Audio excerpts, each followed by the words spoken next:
This is your complete city guide to the Norwegian city of Oslo. Everything from how to get here from the airport, to getting around the place using public transportation, what attractions to see, the best places to eat, how to kick a baby in the bum or zip line down a ski jump, and how to have the most amazing time in this fascinating, action-packed city.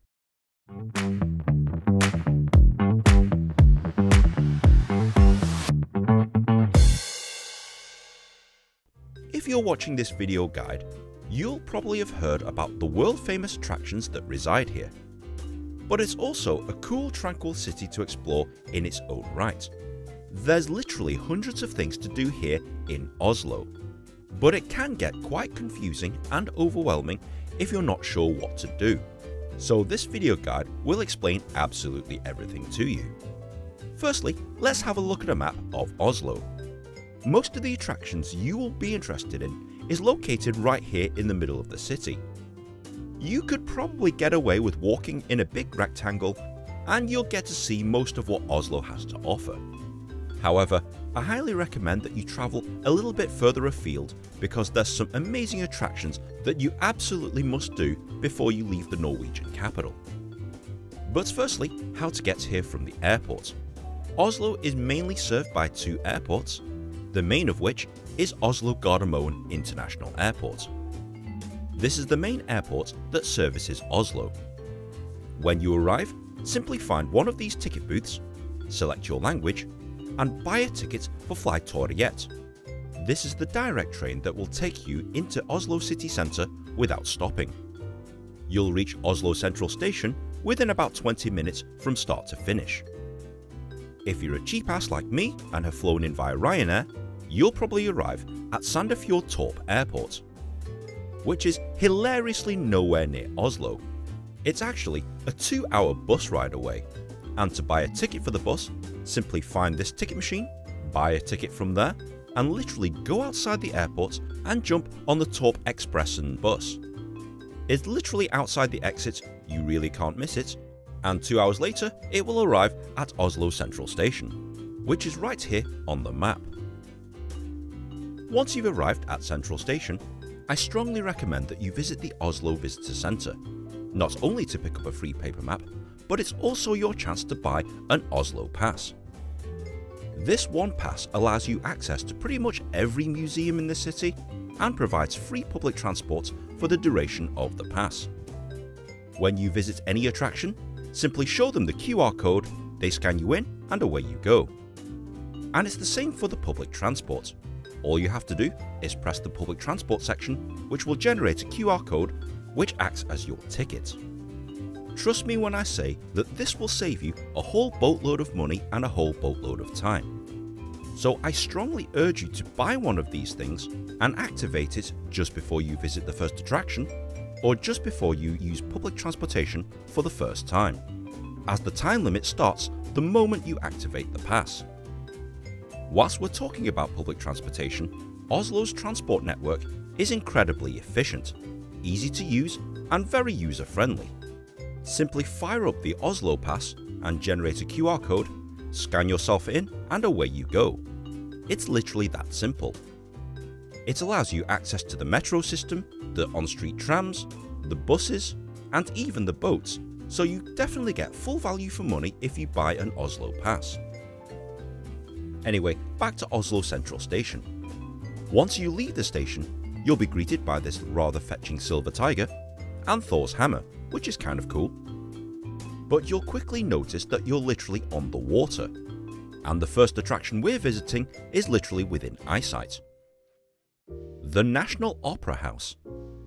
This is the country's foremost opera venue, so if you're into opera or the ballet, this is the venue to go. However, most people visiting the Opera House have no intention of actually seeing the opera. Instead, what you can do is climb on its roof. Because of the shape of the building, it's possible to walk over the entire building, and you get some amazing views right here from the top. In fact, you get some amazing views pretty much anywhere. It's pretty kooky to be walking on the top of a building, but here in Norway, that seems kind of normal. If you're visiting in summer on a nice sunny day like today, be sure to bring a pair of sunglasses with you, as you'll be blinded by the power of the sun reflecting from the floor. And if you do happen to venture inside, it's beautifully designed, it looks like something from an architecture textbook, and even the toilets are really fancy in here. But once you've taken in some amazing views, you'll find the next attraction on our list literally right next door. The Edvard Munch Museum. This is an art gallery filled with the works of Norway's premier artist, Edvard Munch. If you're not into art, or not a fan of Edvard Munch, this is probably one that you could avoid, but if you have any interest in art, this is definitely worth visiting.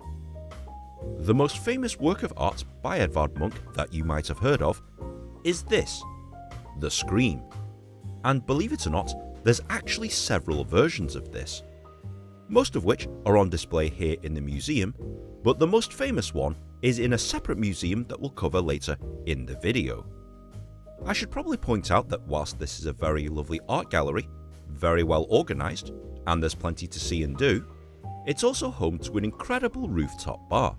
So if you have paid to go in, I recommend that you stop off at the roof for a quick drink before you go, and take in some of the amazing views from up here. But if you don't want to pay to go inside the Edvard Munch Museum, that's okay, because you get to see some of his works free of charge around the vicinity of the building itself. And when you're walking around this harbourfront, you'll find many people sunbathing, paddleboarding, walking along in the sunshine, getting married, or even enjoying some waterfront saunas and jumping in the freezing cold sea afterwards. If you do want to use any of the saunas, simply go into one of them, pay your fee, get half naked, and then proceed to jump in a hot box full of strangers and douse yourself in cold sea water afterwards. Fun times. But even if you're not interested in that, it's still a nice area to walk around anyway, especially on a nice day like today. If you're arriving on a cruise ship, you'll probably dock in at this point of the harbour. Around the corner from that, you'll find the Norwegian Armed Forces Museum. This is a pretty cool museum. If you like history, firearms, and all the toys of war, you'll have a fantastic time in here. It's a pretty cool area to walk around even if you don't want to go inside. But one thing that you definitely do want to visit is this fortress high on a hill, Akershus Fortress. This castle that overlooks the sea has some pretty amazing views all the way across Oslo. But the fortress itself is actually quite cool to walk around. Inside the actual castle itself, you'll find very royal themed things, this Game of Thrones throne made of weapons, and overall it's quite an interesting walk around Norwegian history. It's also here where you'll find the Royal Mausoleum, the final resting place to the first ever King and Queen of Norway, a royal chapel, King Christian's room, the Prince's chamber, and my personal favourite, the Hall of Olav V, which I think you'll agree looks absolutely stunning, in a kind of medieval kind of way. All of this is definitely worth visiting. And by the way, if you come during Oslo Pride, the city becomes incredibly busy. That said, you'll have an amazing time. Oslo Pride generally happens outside this iconic building, Oslo City Hall. One of the noticeable landmarks here in the city of Oslo, with its red brick exterior and clock tower, you can see this from miles around. And when you do walk around City Hall, notice the details along the exterior. It's free to go inside, and once you do, you'll be met with this stunning Great Hall. And apparently, this is where they hold one of the Nobel Peace Prize ceremonies. It's definitely big and grand enough. But walking around City Hall, you'll appreciate the finer details that makes this building quite unique. I love the art on the walls, the fact that everything is kinda minimalist, and you'll also get to visit the city chamber, where the city council meet. Now you can take a free guided tour of the place if you want to. However, on the day that I visited, it was incredibly quiet and I just showed myself around. And it was definitely worth it. Whilst we're talking about the Nobel Peace Prize, the Nobel Peace Prize Centre is literally right next door. So if you are a fan of the Nobel Peace Prize, you can actually go into this interactive museum and learn all about the awards and its recipients right here in this rather funky museum. Rather conveniently, right next door to that, you'll come across the National Museum. This is another art gallery that has traditional works of art, sculptures and famous paintings. That can't be the Mona Lisa, can it? It's also got some non-traditional art items and things that you wouldn't really consider to be art. Well, I wouldn't anyway. Ooh, look, a ram. But the most famous piece is another version of Edvard Munch's The Scream, and this is possibly the most famous version. According to this big security guard here, this is the most valuable painting in the world, far more valuable than the Mona Lisa. Overall, if you are an art buff or if you are a cultured person, you will absolutely love the National Museum. Now at this point, you've probably reached the area of Aker Brygge. It's famous for its pier, its waterfront and its very many eateries. Especially on a nice day like today, it's cool to just relax whilst watching the world go by. It's also home to some very upmarket shopping, and it's adjoined to several islands which are quite nice to walk around. The most expensive hotel in Oslo is also here. It's called The Thief. Located on Thief Island, with this rather strange statue at the front. If you can afford to stay here, good for you. And once again, when Pride is in town, every day is a party day. Walk a few minutes north of that and you'll come across Norway's most royal building, the Royal Palace. This is traditionally home to Norwegian royalty, and the palace itself is set amongst acres of lovely green space. So even if you don't have any inkling to go inside, you can walk around the palace and the grounds free of charge, and that in itself is actually quite a nice activity to do. They've also got soldiers guarding the palace, very similar to what we have here in London, in Copenhagen, in Stockholm, etc. Be sure to watch the changing of the guard ceremony, which happens at various times during the day. If you want to go for a tour inside, you have to buy your tickets in advance and queue up right here. Photography and videography is strictly forbidden inside the palace itself, and they actually force you to lock away your phones, cameras and electronics in a locker before you actually start the tour. So I don't have any footage of the inside, but trust me when I say it is absolutely amazing and it's definitely worth the money. Book a tour if you're interested in that sort of thing. As you walk away from the Royal Palace, you'll come across this main street that blazes right through the city centre. This is Karl Johansgate. It's a beautiful street, very similar to the Champs-Élysées in Paris. It's a wonderful place to saunter around in the sunshine, explore some of the green spaces and flowers, chill out amongst the fountains, and it's also a great place to go souvenir shopping, because you never know what you might find in one of these shops. Whether it's trolls or bears or Norwegian themed goods, you certainly won't struggle to find it here. And as you can imagine, it's also home to some very interesting attractions. The Historical Museum, which for some reason was closed for renovations when I visited. It's home to the National Theatre, a great place to check out a play or a show. It's actually a lovely venue inside, but if you don't have a ticket to view any show, have a walk around the building because it's quite nice. Be sure to check out the statues of Mr. Ibsen and Mr. Bjørnson, and a few hundred yards away you'll come across this, the Norwegian Parliament building. This is where the Norwegian government meets and does its business.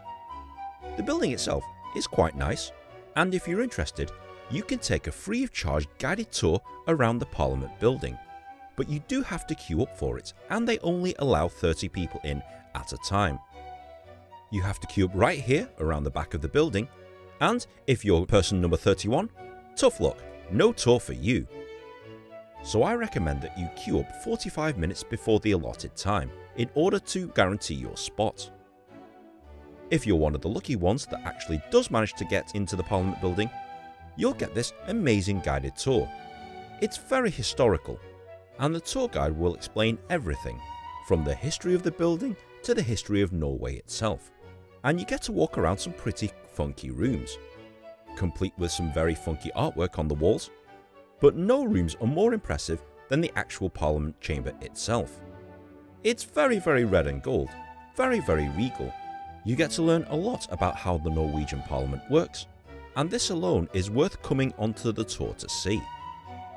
You get some picture opportunities right here.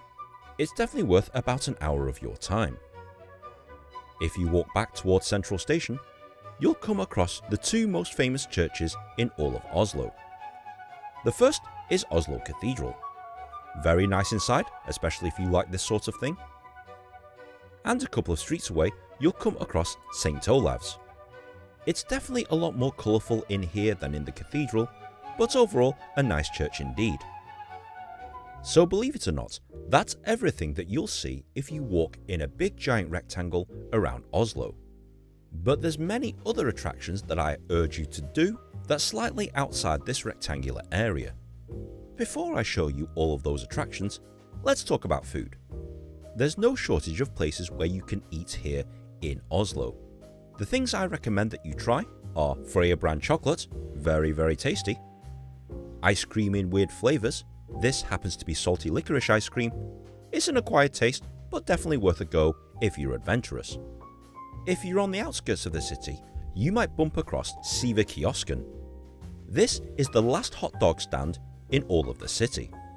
They serve a particularly unique hot dog with something called a lumpet on the top of it. Topped with fried onions and a plethora of other things, it is absolutely amazing, and it's definitely worth the detour. But if you want to try food without walking all the way around the city, I recommend that you visit Oslo Street Food. It's an indoor foodie market where you can try literally any form of cuisine that you fancy. And the people here are super friendly, and the food here is absolutely amazing. So be sure to stop off here if you're walking past it. Right, so now that you've had your food, or salty ice cream in my case, it's time to visit Oslo's most infamous park.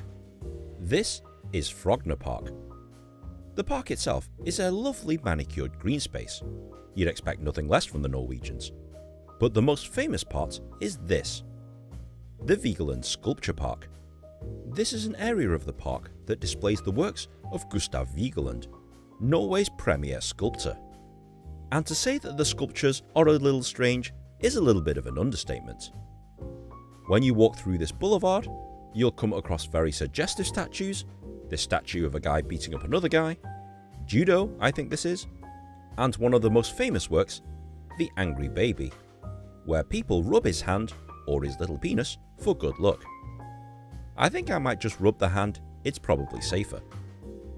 But it gets weirder, because right at the top of the staircase here is this giant monolith, comprised of sculpted naked bodies. I'm not really sure what to make of this. It all seems very erotic, but, you know, each to their own I guess. It's also here that you'll find lots of statues of naked women, this guy performing the Heimlich maneuver, and I'm not even sure what this is. But overall, it's actually quite a fun and almost bemusing walk around a park. Certainly one of the strangest parks I've been to, but definitely a lot of fun. And I recommend that you get here before the busload of tourists arrive, because once they do, you won't be able to get near anything. Kind of like this. If anyone knows why this man is kicking this baby like a football, please write it in the comment section below. And if you thought that was cool and strange, there's yet another park that's even stranger than that. This is Ekeberg Park. Located on the south side of Oslo, it's once again home to some lovely green spaces with some really lovely views over Oslo Harbour. Some of the buildings are quite quaint, but that's when it gets weird, because you'll find all of these statues that seemingly don't make sense. Some of them are cool, some of them are quite scary, and I've no idea what's going on here. But if you do have time, I urge you to check this out. So let's now hop on a boat and visit this south area of the city, where you'll find some of the most famous museums, not just of Norway, but of all of Europe. My personal favourite out of all of these is the Norwegian Folk Museum. This is what's known as an open-air museum, and even though they've got some indoor exhibits, which some of them are quite interesting, most of the museum is located outdoors. The best way I can describe it is that it's an actual old-style Norwegian village, complete with actors and actresses in costumes, role-playing what life was like back in the day. It's actually pretty cool to walk around, and it's pretty surprising that people actually used to live like this. I really do like the fact that you can ask these people anything and they'll explain to you how life was like back in the day, even though they probably weren't alive back then. This is also an opportunity to try Norwegian lefse. It's kind of like this traditional pancake, they serve it with butter and it's absolutely delicious. I had an amazing time walking around the traditional wood huts, the wooden churches, exploring the farmland, exploring people's houses. Overall, it was definitely an insight as to how traditional Norwegian life actually is. This was by far the most fun I've had in a museum in a long while, and if you only have time to do 1 or 2 museums, I recommend that you put this at the top of your list. Right next door to that, you'll find the Viking Ship Museum. If you want to learn all about Vikings, this is a pretty cool museum to go to. It's currently closed for renovations until 2025, but if you are into Vikings and stuff like that, this should definitely be added to your list. This section of the map right here is home to 3 of the museums that you've probably heard of. The first is the Maritime Museum. If you want to learn all about the maritime history of Norway, this is pretty fantastic. Right next door, you'll find the world-famous Kon-Tiki Museum, which displays the one and only Kon-Tiki raft. Can you believe a whole bunch of people actually crossed the Pacific Ocean in this thing? I mean, that's pretty amazing. This is a basic balsa wood life raft that managed to cross an entire ocean. And you get to learn about the amazing story behind it and of the film and TV adaptations behind it. So if you think you've seen this before, you probably have. The next museum up is the Fram. And, you guessed it, this is the actual Fram that sailed around Antarctica. Considered to be the toughest and most hardest wearing ship back in its day, it's pretty cool to climb aboard and see what life was like when discoverers were trying to discover everything south of the equator. Life on board was definitely a lot more sparse than you think. And this museum exhibit is definitely an eye-opener. You'd never realise that all of this stuff was on the ship and how difficult it actually was out there. And by the way, to visit all of these museums, you can take a bus, but it's much easier to take a boat to and from Aker Brygge.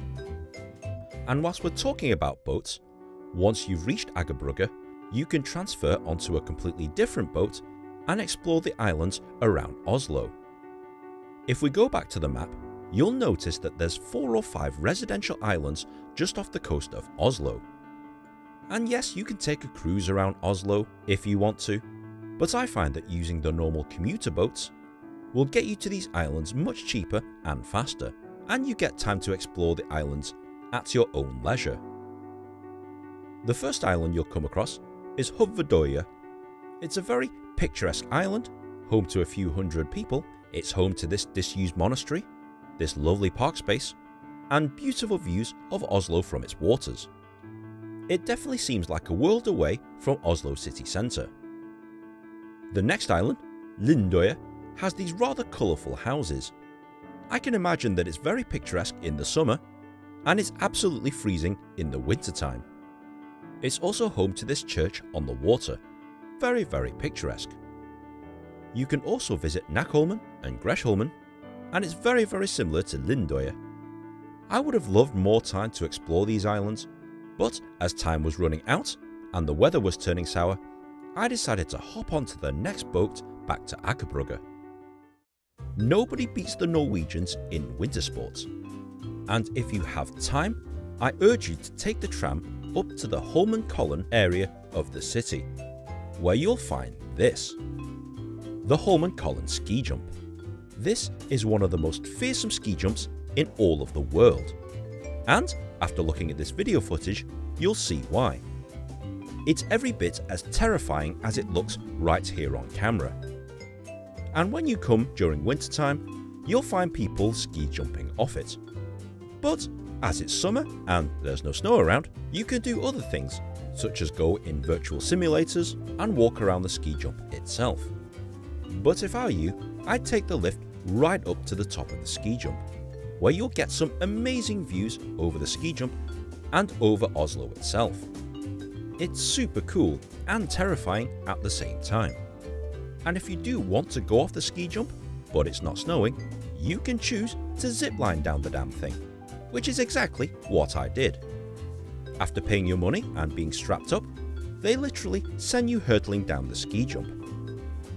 Now admittedly, this is possibly the closest thing I'll ever get to actually jumping one of these things, but it was pretty amazing. Even if you're scared of heights, I recommend that you do this, because it doesn't feel at all unsafe or unstable, and the fact that they let me record this on my mobile phone was a massive bonus. Definitely worth the extra expense. If you're staying at the Scandic Hotel right next door, lucky you, because this is one of the nicest hotels that I've ever seen in my entire life. Please note, if you are visiting this area, it's up high on a hill, so you're going to have to do a little bit of climbing in order to get up here in the first place. Overall guys, if you're a fan of culture, Norwegian royalty, things to do, in a nice chilled out vibe full of friendly people, then Oslo is definitely the city break for you. I urge you to add this to your bucket list, book a trip right now, I guarantee you won't be disappointed. Okay Nin, I'm sold. What do I need to do? Well, you need to come here to Oslo. As mentioned in the beginning of the video, Oslo is served by two major airports, Oslo Gardermoen and Sandefjord Torp. From Gardermoen Airport, it's literally a 20-minute train ride from the airport to Central Station. From Sandefjord Torp, it's a 2-hour bus ride to Oslo Bus Terminal, which is connected to Oslo Central Station. I recommend that you buy an Oslo Pass, because it includes unlimited public transportation on the trams, the metro, the buses, and the boats. Getting around Oslo is simple enough. At every stop or every station, there's helpful maps to direct you on your way, or the signs are in Norwegian and English, so you'll be absolutely fine. And if you're ever stuck, just ask somebody, because Norwegian people are incredibly helpful. If you're looking for a place to stay, I recommend staying somewhere in the Centrum area. However, hotel prices can be quite pricey, so if you're looking for savings, consider staying outside the Centrum area and using public transportation to get in. And speaking of pricey, unfortunately for you, Norway is quite an expensive country. So things that you would consider to be normally priced are incredibly expensive here in Norway, particularly food, drinks and attractions. So be prepared to spend lots of money when you're here in Oslo. Is there anything else I need to know? Yes, the spoken language here is Norwegian, but most Norwegians learn English and Norwegian fluently at school, so if you're an English speaker, you'll be absolutely fine. All the signs are in Norwegian and English, and if you are stuck, please don't hesitate to ask somebody for help. If you're on a super tight budget, I recommend that you keep an eye out for any supermarkets, such as Narvesen and Rima. They can be a lifesaver if you don't have much money. Oslo is an incredibly pleasant place to visit during the summertime. However, when it's winter, it's bloody freezing. So bear this in mind and dress accordingly depending on the time of the year. And finally, the currency here is the Norwegian kroner. If you don't have any currency on you, you should be absolutely fine so long as you have a contactless credit card. I urge you to bring two just in case one of them fails. If you have enjoyed this episode, please be sure to like, share and subscribe. Comment on that comment section below, and if you have an idea that you might think would make a good video, tweet them at me, and if I get enough suggestions, I'll make a video about it. But guys, thanks very much for watching, and we'll see you in the next episode. The second thing it reminds me of is lassengs. This one is a sweet kind. And does everyone in Norway make this sort of thing, or?